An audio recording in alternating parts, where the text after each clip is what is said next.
Hello students, আশা করি সব ভালো আছো। আজকে আমার এই যে ভিডিওটা মূলত যারা ক্লাস 6-এ ওয়েস্ট বেঙ্গল বোর্ডে পড়ছো তাদের জন্য।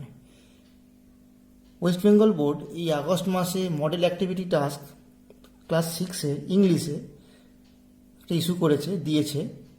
তো সেই মডেল অ্যাক্টিভিটি টাস্কটা কীভাবে সলভ করতে হবে, তার আনসারগুলো কীভাবে লিখতে হবে উইথ এক্সপ্লেনেশন, আমি আজকের ভিডিওতে সবটাই তোমাদেরকে বলে দেবো। তো আশা করি তোমরা যদি ভিডিওটা স্কিপ না করে টোটালি দেখো তো কোনো প্রবলেম বা ডাউট আর থাকার কথা নয়, এটা আমি মনে করি। তো ভিডিওটা শুরু করা যাক। Model activity task August 2021 part 5 class 6। Read the following passage and answer the questions given below. এই প্যাসেজটা পড়ে এবার নিচে যে কোশ্চেন আনসারগুলো, যে কোশ্চেনগুলো দিয়েছে সেগুলোর আনসারগুলো লেখো। তো এখানে একটা আনসিন প্যাসেজ আছে, আমি পড়ে দিচ্ছি, প্রথমে ভালো করে শুনে নাও। Once upon a time there lived a boy named Tatai. কোনো এক সময়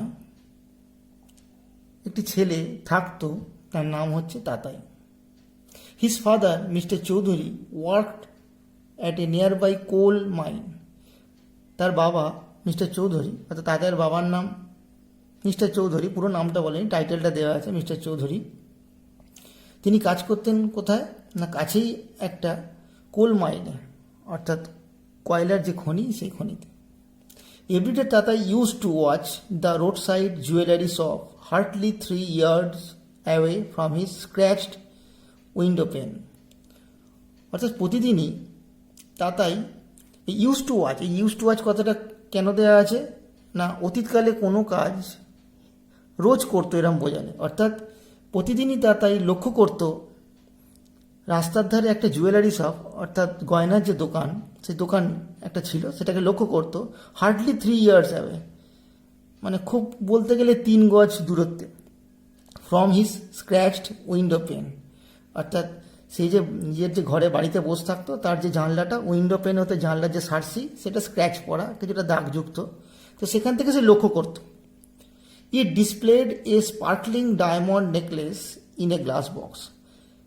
সেখান থেকে সে দেখতে পেত, ডিসপ্লে মানে হচ্ছে দেখানো, ঠিক আছে, সৌর যাকে আমরা বলি, এ স্পার্কলিং ডায়মন্ড নেকলেস। অর্থাৎ সেখান থেকে সে দেখতে পেত একটা ঝলমলে, স্পার্কলিং মানে জলজল করছে, এরকম একটা হীরের একটা নেকলেস, হার হীরের, ইন এ গ্লাস বক্স, একটা কাঁচের বক্সের মধ্যে সেটা রয়েছে, সেটা সে রোজই লক্ষ্য করত।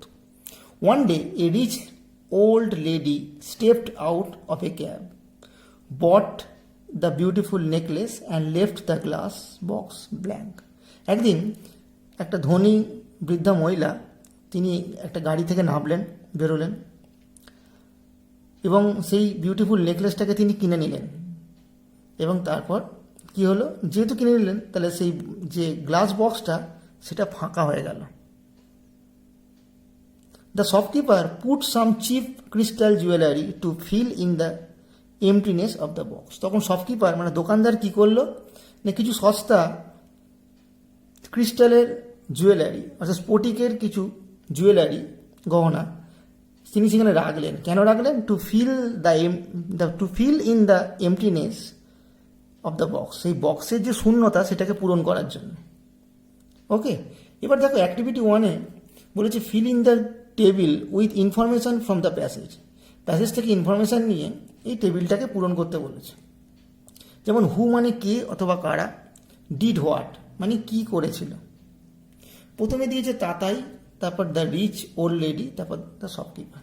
তো তাতাই কি করতো না, তাতাই এখানে দেওয়া আছে দেখো, use to watch the road side jewellery shop. তার মানে তাতাই কি করতো, তো এখানে তোমাকে লিখে দিতে হবে use to watch the road side jewellery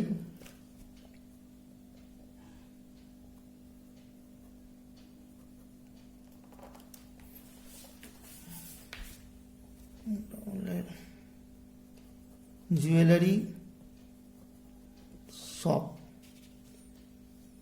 okay, next আমরা কি পাচ্ছি, the rich old lady. Rich old lady কি করতো, কি করেছিল না, the rich old lady stepped out of a cab, bought a beautiful necklace, left the glass box blank. এই যে দেওয়া আছে, তার মানে এখানে আমরা লিখতে পারি stepped out of a cab and bought, B-O-U-G-S-T, bought the beautiful necklace. The beautiful necklace.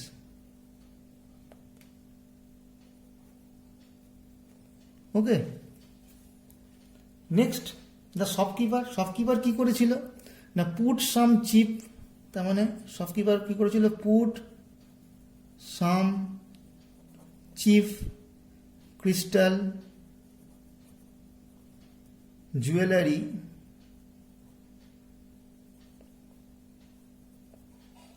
Two fill in the emptiness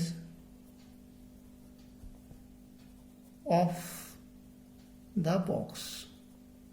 ঠিক আছে, তা শপকিপার কি করেছিল, to put some cheap crystal jewellery to fill in the emptiness of the box. Okay, এবার next question answer দিয়েছে এখানে number বিতে, what was the occupation of Tatai's father, অর্থাৎ তাতাইয়ের বাবার পেশা কি ছিল। তোমাকে লিখতে হবে Tatai's father mister Chowdhury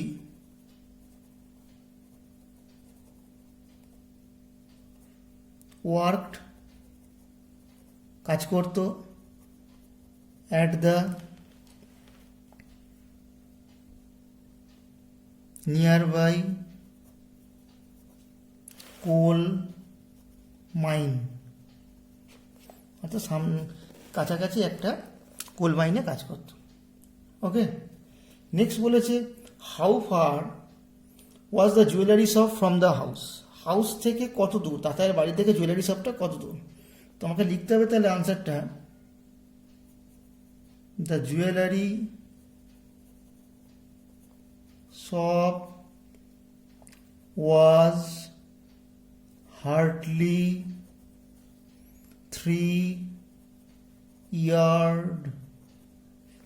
3 yards away from his house। Okay, next দেখো অ্যাক্টিভিটি 2, এখানে গ্রামার একটা দেওয়া আছে, feel in the blanks with verbs in agreement with the subject. অর্থাৎ সাবজেক্ট ভার্ব এগ্রিমেন্ট বলে আমাদের একটা গ্রামারের চ্যাপ্টার আছে, সাবজেক্টের সঙ্গে ভার্বের একটা চুক্তি হয়। তো সেরকমই এখানে 3খানা এক্সাম্পল দিয়েছে, আমাদেরকে সঠিক ভার্বটা বসাতে হবে। যেমন pepperoni and cheese dash grate on pizza, যে পিৎজা খাই, পিজা। অর্থাৎ এখানে পিপারনি অ্যান্ড চিজ এই যে কথাটা দিয়েছে, অ্যান্ড থাকলেও এখানে দুটো ওয়ার্ড হয়তো অ্যান্ড দ্বারা যুক্ত হয়েছে ঠিকই, কিন্তু এটা ওয়ান আইডিয়া বোঝাচ্ছে, একটা আইডিয়াই কনভে করছে। যেমন আমরা বলি bread and butter is his favourite food বা ডেইলি ফুড, এই যে bread and butter, rice and curry, এই যে কথাগুলো জানবে এটা দুটো ওয়ার্ড অ্যান্ড দ্বারা যুক্ত হলেও এটা ওয়ান আইডিয়া কনভে করছে। যখন একটা আইডিয়া কনভে করে তখন ভার্বটা সিঙ্গুলার হয়, সেই কারণে এখানে ইজ হবে। ওকে, নাম্বার বি দিয়েছে neither she nor I dash going to school. অর্থাৎ সে এবং আমি, এখানে যেহেতু নরের পরে আইটা আছে, সেই আই এর পার্সন অনুযায়ী এখানে আমাকে ভার্বটা বসাতে হবে। আমরা এখানে লিখতে পারি neither she nor I am going to school, যে আমরা স্কুলে যাচ্ছি না, অ্যামও লেখা যায় অথবা ওয়াজও লেখা যেতে পারে, যে আমরা যাচ্ছিলাম না স্কুলে, আমরা তো স্কুলে যাই না। Okay, number 3, the director and producer of the film dash দিয়ে গিভিং অ্যান ইন্টারভিউ। অর্থাৎ দেখো এখানে দ্য ডিরেক্টর দিয়েছে, অ্যান্ড দিয়ে প্রডিউসার দিয়েছে। মাথায় রাখবে, যদি প্রডিউসারের আগে যদি একটা দি দেয়া থাকতো তাহলে দুটো ডিফারেন্ট পার্সন হতো, ডিরেক্টর একটা পার্সন, প্রডিউসার একটা পার্সন। যেহেতু এখানে প্রডিউসারের আগে কোনো দি আর্টিকেল দেয়া হয়নি, ডিরেক্টর আগেই একটা দিয়ে আছে, তাহলে মাথায় রাখবে যে ব্যক্তি ডিরেক্টর সেই ব্যক্তি প্রডিউসার ফিল্মের, একই ব্যক্তি দুটো পদে রয়েছে। তাই জন্য জানবে ভার্বটা সিঙ্গুলার হবে। তাহলে এখানে লিখতে হবে the director and producer of the film is giving an interview, একটা ইন্টারভিউ দিচ্ছে। যদি এখানে প্রডিউসার আগে দি থাকতো তাহলে এখানে আর হতো। ওকে, আশা করি বোঝা গেছে। এবার নাম্বার অ্যাক্টিভিটি যে 3, সেখানে দিয়েছে suppose you had been to Murshidabad with your parents, তুমি বাবা মায়ের সঙ্গে মুর্শিদাবাদে গেছো ধরে নাও।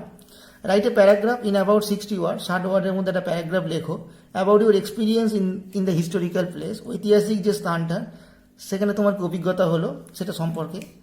You may use the following hints, এই হিন্টসগুলো তুমি ইউজ করতে পারো। যেমন দিয়েছে হিন্টসের মধ্যে হাউ ইউ ওয়েন্ট দেয়ার, কীভাবে তুমি গেছিলে, মোড অফ ট্রান্সপোর্ট, কীভাবে তুমি গেছিলে ট্রান্সপোর্ট, সেটা বাস ছিল কি ট্রেন ছিল। হিস্টোরিক্যাল সাইট ইউ ভিজিটেড, কোন কোন জায়গা তুমি ভিজিট করেছো। ডেসক্রিপশন অফ হোয়াট ইউ স, যা যা দেখেছো একটু বর্ণনা। ইউর ফিলিংস, তোমার কেমন লাগলো। ওকে, তো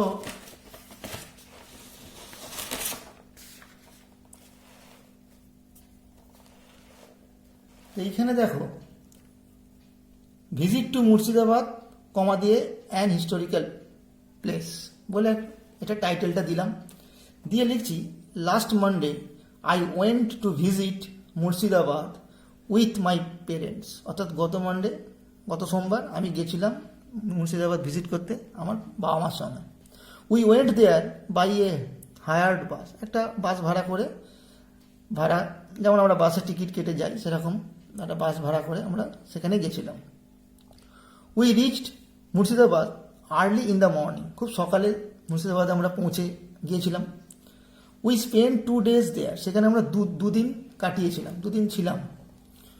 we saw many historical places, buildings, tombs, mosque there, অর্থাৎ আমরা সেখানে কি কি দেখেছিলাম, মেনি হিস্টোরিক্যাল প্লেসেস, অনেক ঐতিহাসিক স্থান, বিল্ডিংস, বড় জায়গা, দিনের যে বিল্ডিং, বাড়ি, ঐতিহাসিক যেসব বাড়ি, টোম মানে হচ্ছে আমাদের যে সমাধি ক্ষেত্র, মস্ক হচ্ছে মসজিদ, এগুলো আমরা দেখেছিলাম। হাজারদুয়ারি, ইমামবাড়া, মতিঝিল, মির্জাফরস, বারিয়াল প্লেস মানে যেখানে তাকে কবর দেওয়া হয়েছে মির্জাফরকে, এটসেট্রা অ্যাট্রাক্টেড মি মোস্ট, সব থেকে আমার এগুলো ভালো লেগেছিল। We also saw the place where the historical battle of Palashi was held, আমরা সেই স্থানটাও গিয়ে ঘুরে দেখেছিলাম যেখানে ঐতিহাসিক যুদ্ধ, পলাশির যে ঐতিহাসিক যুদ্ধ, সেই ঐতিহাসিক যুদ্ধটা হয়েছিল। ওয়াজ হেল্ড মানে এখানে অনুষ্ঠিত হয়েছিল। অন দ্য থার্ড ডে, তৃতীয় দিনে, উই স্টার্টেড ফর হোম, আমরা বাড়ির দিকে রওনা দিয়েছিলাম, মানে বাড়ি ফিরে আসার জন্য রওনা দিয়েছিলাম। It was really a memorable experience to me, এটা আমার কাছে সত্যিই একটা খুব স্মরণীয় একটা অভিজ্ঞতা বলা যেতে পারে। ওকে, তো এইভাবে আমরা প্যারাগ্রাফটাকে লিখব। তো আশা করি ভিডিওটা তোমরা বুঝতে পেরেছো, এবং যদি তোমাদের ভালো লেগে থাকে তাহলে একটা লাইক করো, যদি কোনো কমেন্ট করার থাকে অবশ্যই করো। আর যারা আজকে নতুন চ্যানেলটায় দেখলে, যদি তাদের ভালো লেগে থাকে তারা সাবস্ক্রাইব করে রেখো এবং বেল বাটনটা প্রেস করে রেখো, যেন আগামী দিনে যা আমি ভিডিও এখানে তোমাদের জন্য দেব তোমরা সহজেই সেগুলো পেয়ে যাও। ওকে, থ্যাংক ইউ।